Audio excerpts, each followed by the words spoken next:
Good evening, friends, and welcome once again to the Chronicler's Corner. Tonight, the gas lights in the studio seem to burn a little brighter, for we are joined by a man who has likely walked more miles of London pavement than any constable in the yard. He is the champion of the poor, the conjurer of Christmas spirits, and the literary colossus of our age. Mr. Charles Dickens, welcome to the microphone. It is a delight, Dr. Watson, a delight. Though I must confess, this contraption of yours is more intimidating than a heckling crowd in Boston. But as Mr. Micawber might say, I am currently waiting for something to turn up. So let us hope it is a good conversation. I have no doubt of it. Now, Mr. Dickens, I must ask you as a medical man, your energy is notoriously inexhaustible. I have read reports that you frequently walk from your home at Gad's Hill all the way to London, and that during your bouts of insomnia, you prowl the city streets all night. Surely this must take a toll on your constitution. A toll, my dear doctor, it is the fuel. When the mind is a furnace, one cannot simply lie in bed staring at the ceiling, one must move. There was a period, a rather dark period, involving some distress of the heart, where I would walk from Kent to London, leaving at midnight and arriving for breakfast. I remember one specific night in the pouring rain, passing the walls of Bedlam. I thought to myself, are the madmen inside any more restless than the writer outside? The city at 3 a.m. is a different beast, Watson. It is stripped of its pretense. You see the homelessness, the shivering wretches in doorways. It burns itself into your retina. I do not walk for exercise. I walk to witness. Fascinating. It is that keen power of observation that Holmes so values, though he applies it to crime, and you, it seems, to the human condition. Speaking of travels, your tours of America are the stuff of legend. You were treated like a prince there, yet you were quite critical of the Republic in your earlier writings. How do you view our cousins across the Atlantic now?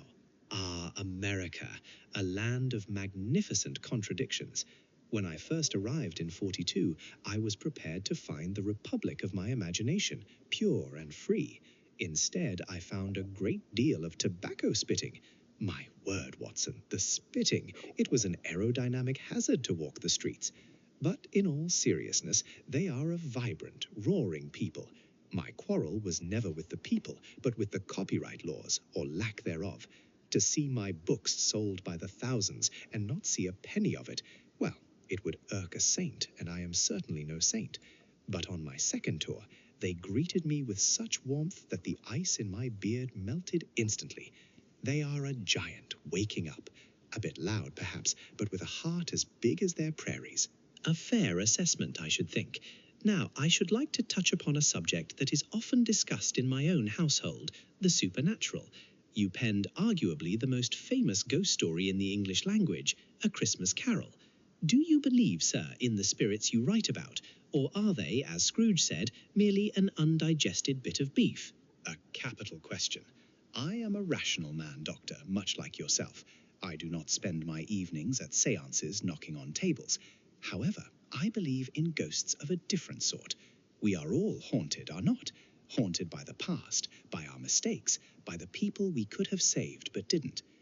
When I wrote of Marley's ghost, I wasn't interested in ectoplasm.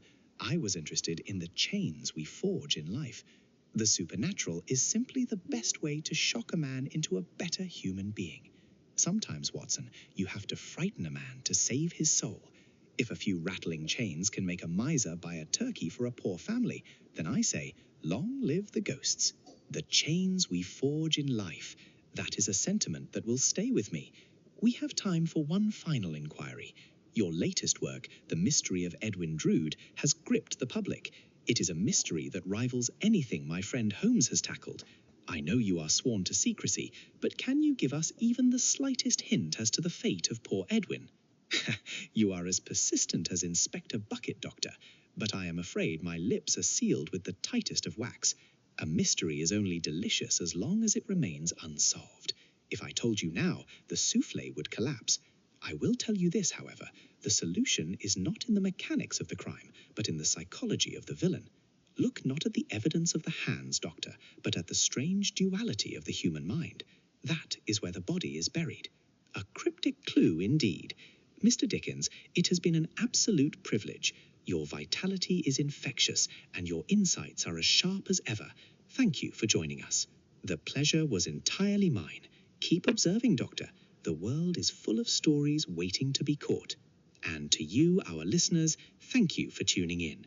Until next week, this is Dr. John Watson, reminding you that even in the thickest fog, there is always a light to be found. Good night.